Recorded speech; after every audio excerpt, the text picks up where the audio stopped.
And this is the study room.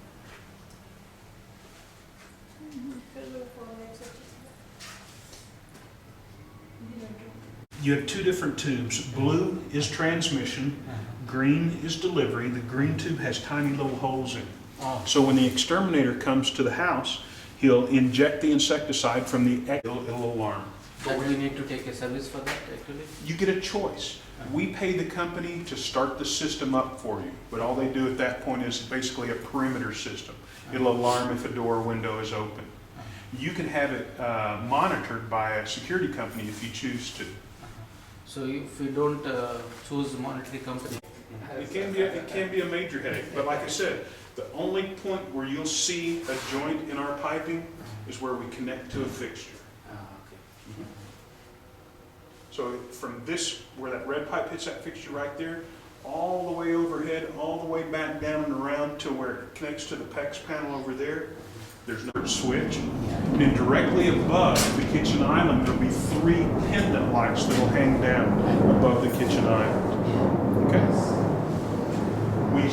Other day we were here, we talked about pre-wired locations for unit and speakers in the future, here and here. And as Ms. Gotham and I were discussing before your arrival, these 2 speakers will be controlled by a panel that you'll install right here.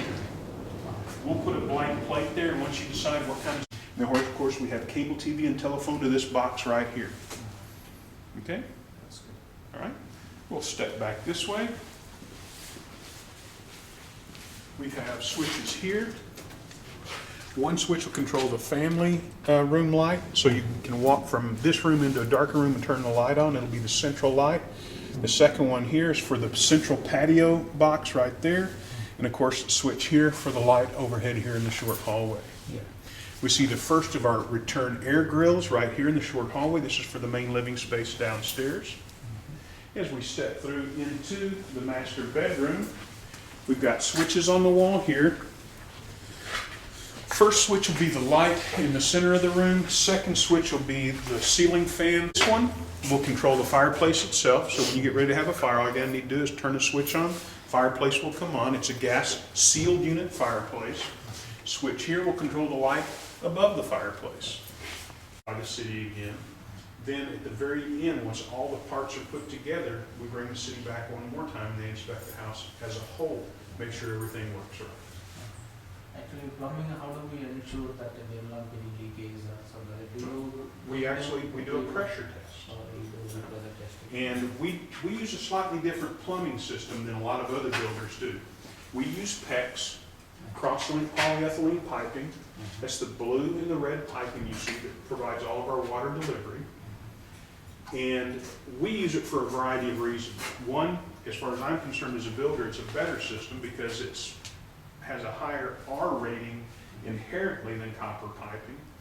There are no joints or seams from the PEX. It's the storage platform here, small storage space. Yeah. Here, we've got your PEX panel. This controls the flow of all water to the entire house. Red's hot, blue's cold.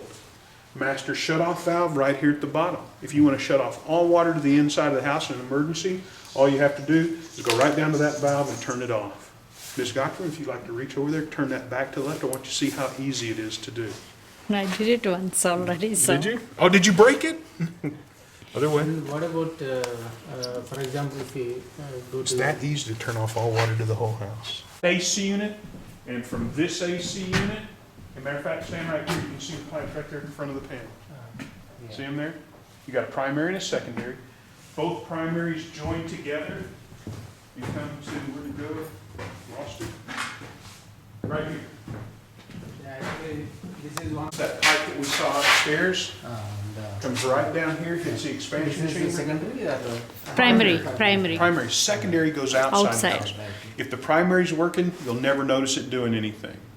One of the things, by changing the filter regularly, by having the unit serviced on a routine basis, you make sure that the primary never blocks. If the primary blocks or clogs, Secondary will the base. secondaries pick up the drain. Which causes blockage means like the water doesn't go out? What can or- cause the blockage? Somebody doesn't change filters regularly. Uh-huh. They don't have the unit serviced on a regular basis. When you have a unit serviced by a reputable heating and air conditioning contractor, one of the things they'll do is come in and clean the A coils. Even with filters in place, dust and debris will build up on the A coils. If it builds up too much, starts sweating, the dust and debris gets thick and falls into the pan drains into the pipe, starts building up in here, and that can cause a blockage. A good AC company, one of the things that they'll do is clean this to make sure that that problem doesn't happen. Which is one reason why we bring it from a small diameter to a big diameter. That way, if something does come down this, it doesn't clog it. In the past, you'd see people go big diameter to small diameter, and it would cause a blockage or a clog.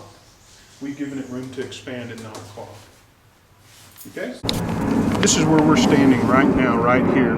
So what we're seeing right there is this cable right there with the little arrow on it. Yeah. So what that cable does is go all the way across here, and you see right there, that little T, Yeah. that's the dead end that I was telling you about. Oh, okay. That's So it. it dead ends on that side, That's goes it. all the way through the foundation. We tension that, clip it off, and put the locks on there. Okay?